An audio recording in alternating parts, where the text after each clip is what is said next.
It's a hot-button issue that's drawing a standing room only crowd at the State House. A newly appointed committee is reviewing federal and state immigration law and the options at Indiana's disposal. WRTV6 State House reporter Katie Hines takes us to the discussion.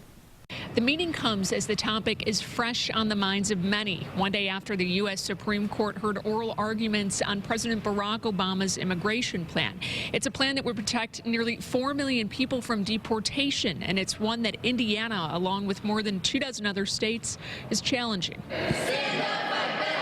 Before state lawmakers take their seats, the Indiana Undocumented Youth Alliance rallies in opposition. The group of college students disagree with the committee's approach. A more comprehensive approach needs to be taken towards this issue, and more voices that are less detached need to be included in order to move forward.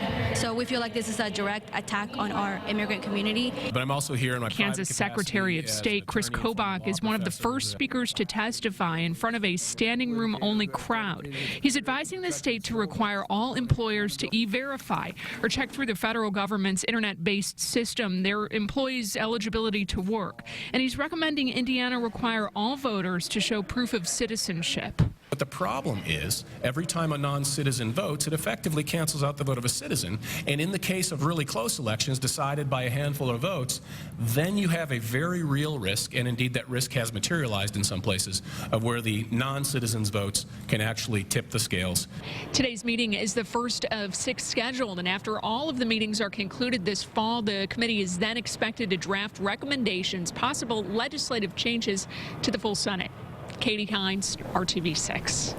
Committee Chair Senator Mike Delph says illegal immigrants cost the state an estimated $131 million per year. Democratic members of the committee are expressing concern tonight.